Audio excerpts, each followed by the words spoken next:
بلوچستان کے سرحدی شہر چمن میں واقع پشتون ثقافت سے جڑی شوربا روش جو روایتی طور پر کوئلے کے سرخ انگاروں پر کٹوی یا چینکی میں تیار کی جاتی ہے۔ یہ شوربا روش اتنی لذیذ ہے کہ کھانے والے بھی بغیر تعارف نہ رہ سکے۔ کٹوی روش کی تیاری پر دکاندار مالک نے پاک وائسز کو بتایا۔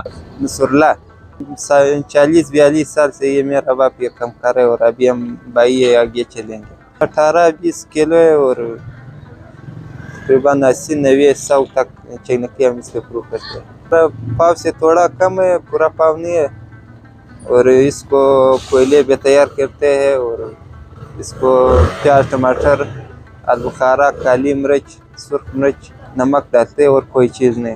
لوگ صبح بھر سے تھے، کوئٹہ سے، پشین سے اور کراچی سے بھی آیا ہے، لاہور سے بھی آیا چینکی کے لیے۔ اس لذیذ روش کو بنانے کے لیے دکاندار ہر روز 20 سے 25 کلو تازہ دمبے کا گوشت مارکیٹ سے لاتے ہیں، جنہیں وزن کے حساب سے چینکوں میں ڈال کر 2 گھنٹے تک کوئلے کے سرخ انگاروں پر دم سے تیار کرتے ہیں۔ قیمتوں اور امثال کاروبار پر دکاندار کہتے ہیں۔ قیمتیں ابھی سنگل چینکی، چھوٹی چینکی 600، ایک روٹی کے ساتھ، بڑا 1200 کے 2 روٹی کے ساتھ۔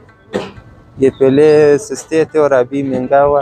ابھی ہر چیز کوئلہ بھی مہنگا ہوا ہے نا، کہاں کرایہ بھی بڑھ گیا اور ہر چیز مہنگا ہوا ہے۔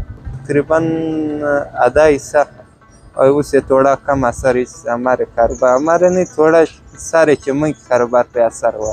چینکی روسٹ کھانے کے لیے لوگ مختلف علاقوں سے چمن شہر کا رخ کرتے ہیں۔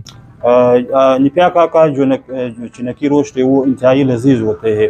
ہمارے جب بھی مہمان آ جاتے ہیں شہر سے باہر یا شہر کے جو اندر یا کوئی دوست ہوتا ہے تو ہم اس دکان کا رخ کرتے ہیں، اور اس کی جو گوشت ہے وہ انتہائی لذیذ ہوتے ہیں اور انتہائی نرم ہوتے ہیں، کیونکہ وہ روایتی طور پر جو کوئلہ ہے وہ کوئلے کے جو انگاروں پر وہ تیار کرتے ہیں، اور اس کا جو شوربہ ہے وہ انتہائی لذیذ ہوتا ہے۔ بلوچستان کے پشتون بیلٹ مہمان نوازی اور اپنی منفرد ذائقوں کے لیے مشہور ہے، جن میں سے چینکی روسٹ ایک مشہور خوراک ہے۔